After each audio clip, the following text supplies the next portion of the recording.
दिवाली का दिन था। गांव के घर घर में दीपक जल रहे थे, बच्चे पटाखे चला रहे थे और हर तरफ रौनक थी। लेकिन फौजी विक्रम के घर का दीपक अभी भी बुझा हुआ था। मां आंगन में दिया लेकर इंतजार कर रही थी कि उसका बेटा छुट्टी लेकर आएगा। तभी दूर से सेना की जीप रुकी और विक्रम दरवाजे पर पहुंचा।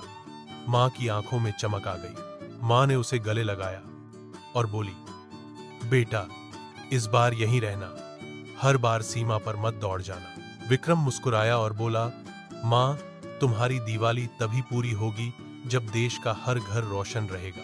इसी बीच उसका फोन बजा। हेडक्वार्टर से आदेश आया, सीमा पर घुसपैठ की कोशिश हो रही है, तुरंत पहुंचो। विक्रम ने मां के पैरों को छुआ और बोला, आपकी दुआओं से ही लौट कर आऊंगा।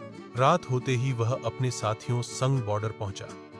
चारों ओर गोलियों की आवाज गूंज रही थी। दुश्मन भारी हथियारों से हमला कर रहे थे।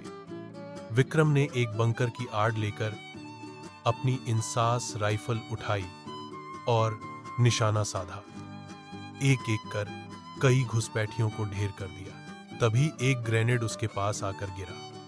उसने बिना सोचे समझे उसे पकड़कर दूर फेंक दिया। धमाका इतना जोरदार था कि उसके हाथ में गहरी चोट आ गई, लेकिन उसने हार नहीं मानी। खून बहते रहने के बावजूद वह आखिरी दम तक लड़ता रहा। आखिरकार जब आखिरी आतंकी भी गिर पड़ा, विक्रम वहीं जमीन पर लहूलुहान होकर गिर गया। उसकी आंखें बंद हो रही थीं, लेकिन होठों पर मुस्कान थी, क्योंकि तिरंगा अब भी सीमा पर लहरा रहा था।